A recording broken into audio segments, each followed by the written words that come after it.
At 6:12 p.m. on September 9, 2010, a huge explosion occurred in the Crestmore residential neighborhood of San Bruno, near Skyline Boulevard and San Bruno Avenue.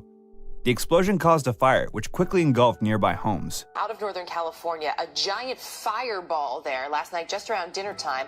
Dozens of homes destroyed after a huge explosion last night. It was apparently caused by a broken gas line. It happened in a San Francisco suburb very close to San Francisco International Airport. Priya David Clemens is at the scene in San Bruno this morning with the latest. Priya, good morning.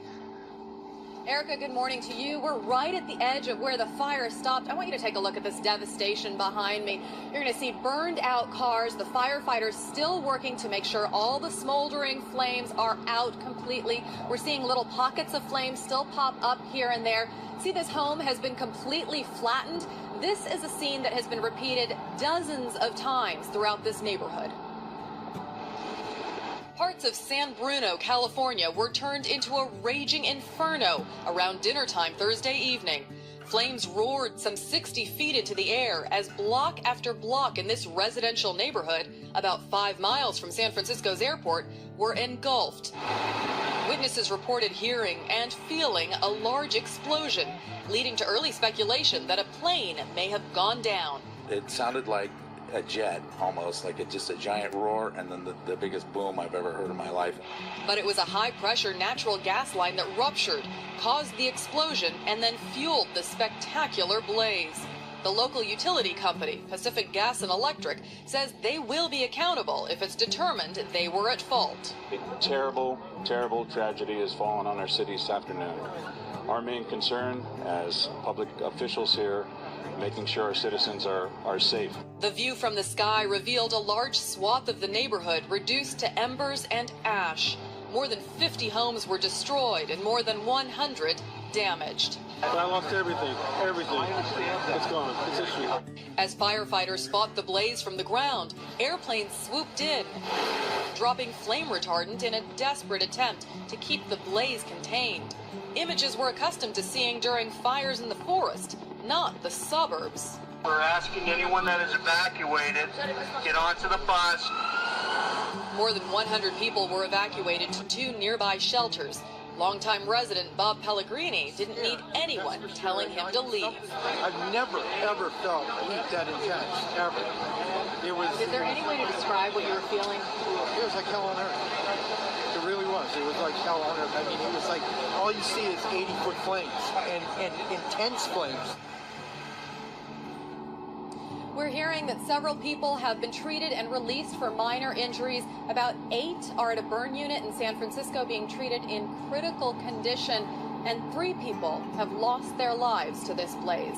Erica. Priya, thanks. Boy, that picture behind Priya really tells a tale. Priya again. Emergency responders from San Bruno and nearby cities quickly arrived at the scene and evacuated surrounding neighborhoods. However, strong winds fanned the flames, hampering firefighting efforts. The blaze was fed by a ruptured gas pipe, and large clouds of smoke soared into the sky.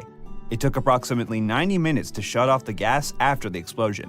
The explosion and resulting fire leveled 35 houses and damaged many more. 3 of the damaged houses, deemed uninhabitable, were torn down in December, bringing the total to 38. About 200 firefighters battled the 8-alarm fire that resulted from the explosions. The explosion excavated an asymmetric crater 167 feet long, 26 feet wide, and 40 feet deep. The neighborhood continued to burn into the night even after the exploding gas main had been shut off, and the fire continued to burn for several hours after the initial explosion. The explosion compromised a water main and required firefighters to truck in water from outside sources. Firefighters were assisted by residents who dragged fire hoses nearly 4,000 feet to working hydrants, while ordinary citizens drove injured people and burn victims to the hospital. The death toll was 8 people. Among the 8 deaths were 20-year-old Jessica Morales, who was with her boyfriend, Joseph Rugomez, at the epicenter of the fire. Despite his proximity to the epicenter of the fire, Rugomez survived, but spent nearly 5 months recovering in the St. Francis Hospital Burn Center. 2 other people at the Claremont address close to the explosion were among those killed. Jacqueline Gregg, 44, and her daughter Janessa Gregg, 13. Gregg worked for the California Public Utilities Commission in a small unit that advocates for consumer rights pertaining to natural gas regulations. She had spent part of the summer evaluating PG&E's expansion plans and investment proposals to replace out-of-date pipelines. Also killed in the blast were Lavon Bullis, 82, Greg Bullis, 50, and Will Bullis. The San Bruno incident ranks among the most significant pipeline incidents in terms of loss of life and property in recent years. The fact a large segment of pipe literally blew out of the ground in an urban neighborhood, and the residents were generally unaware of the proximity of a high-pressure natural gas transmission system to their homes, raises significant public safety concerns. Not surprisingly, the San Bruno incident garnered media attention, and in turn, the level of public concern has remained elevated.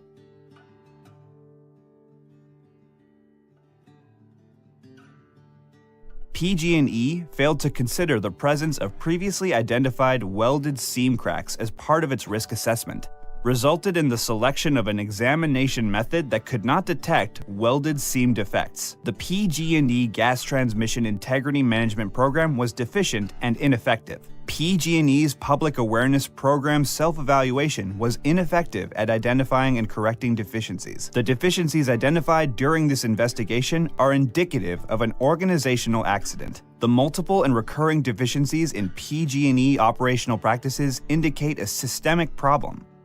In a scathing critique, federal investigators blamed Pacific Gas and Electric Co. for what one official called baffling mistakes that led to the gas pipeline explosion. The National Transportation Safety Board also said PG&E exploited the lack of monitoring by regulators who mistakenly placed blind trust in the utility. The report concluded that poor pipeline welds went undetected because of a lack of inspections by the company and inadequate monitoring by state and federal regulators.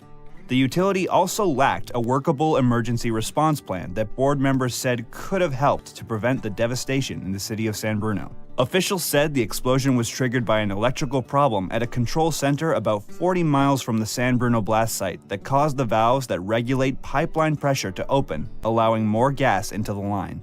As the pressure built up, inadequate welds in a section of pipe ruptured, allowing 47 million cubic feet of gas to escape in a huge pillar of fire. The volume represented enough energy to run 12,000 homes for 1 year.